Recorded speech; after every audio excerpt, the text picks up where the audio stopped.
شعر ہے، میں اور بزم میں سے یوں تشنا کام آؤں، گر میں نے کی تھی توبہ ساقی کو کیا ہوا تھا۔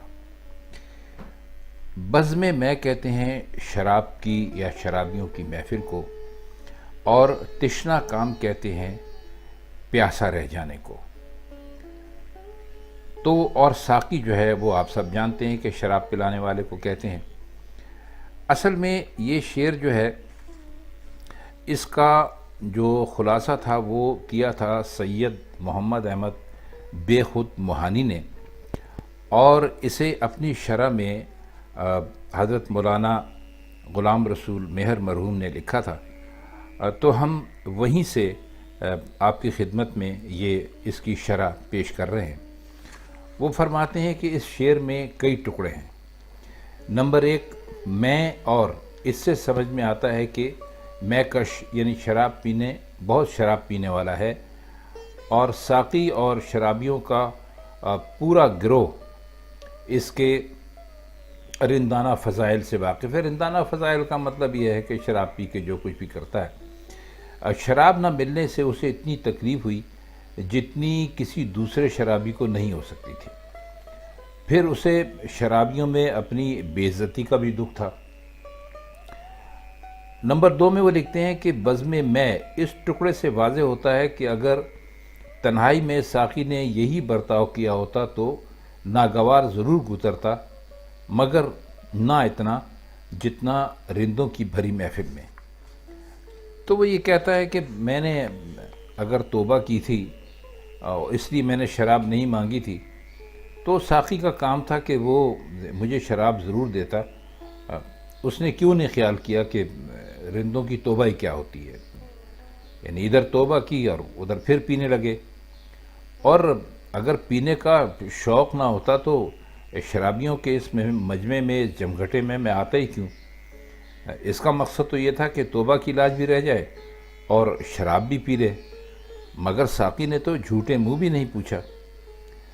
نمبر 3 کہتے ہیں کہ یوں سے سننے والے کی نظر میں ایک ناکام شرابی کی تصویر پھر جاتی ہے۔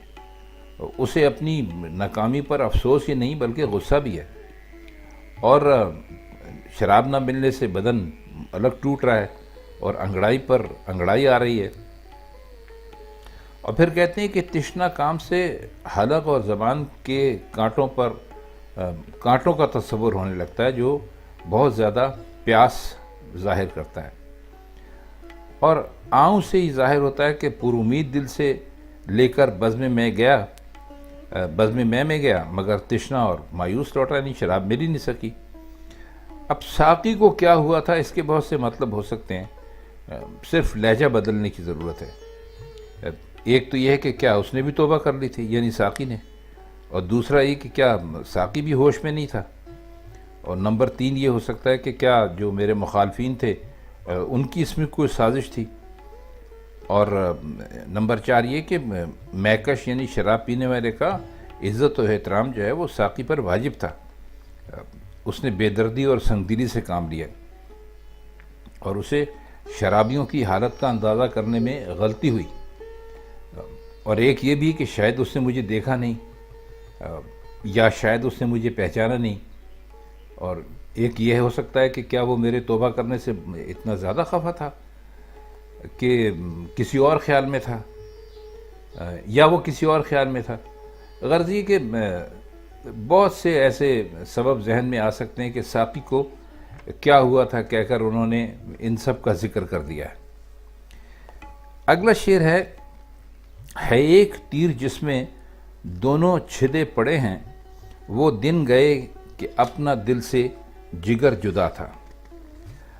اب چھدنے کا مطلب یہ ہوتا ہے کہ کوئی چیز آپ کسی چیز میں ڈالیں اور اس میں ایک سوراخ ہو جائے تو اس کو چھیدنا کہتے ہیں، اور تیر آپ جانتے ہیں بہرحال جو کچھ بھی ہوتا ہے۔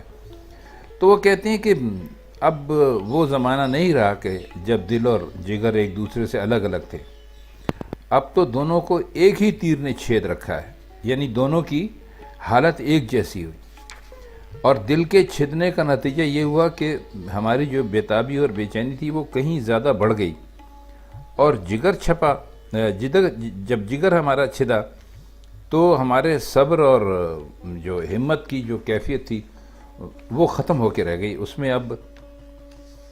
میں کوئی کسی قسم کا وہ ہے ہی نہیں، اس میں حوصلہ ہے ہی نہیں.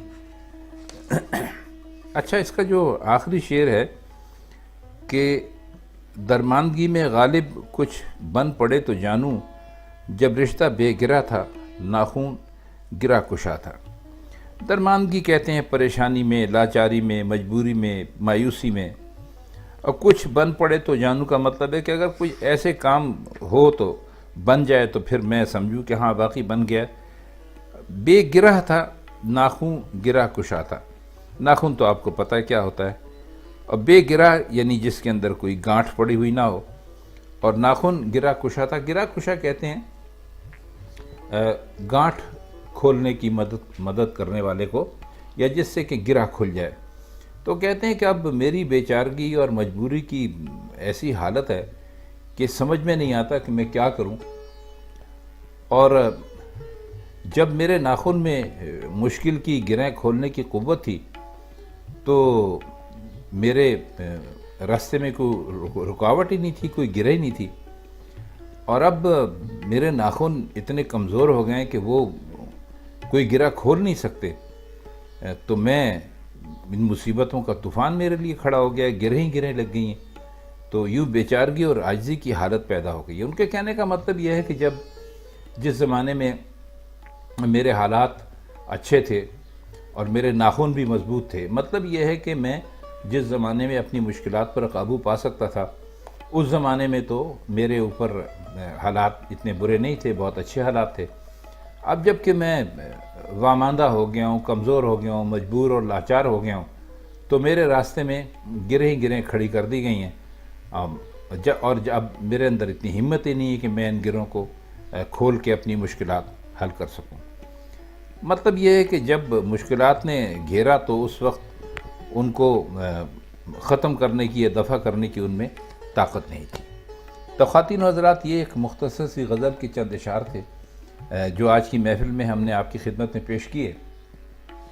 اور اب آپ سے اگلی محفل تک کے لیے اجازت چاہتے ہیں.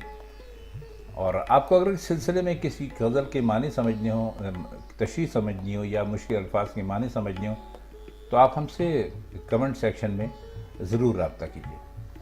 تو بس آج اتنا ہی. اب اگلی محفل تک کے لیے آپ سے اجازت چاہتے ہیں. اللہ حافظ.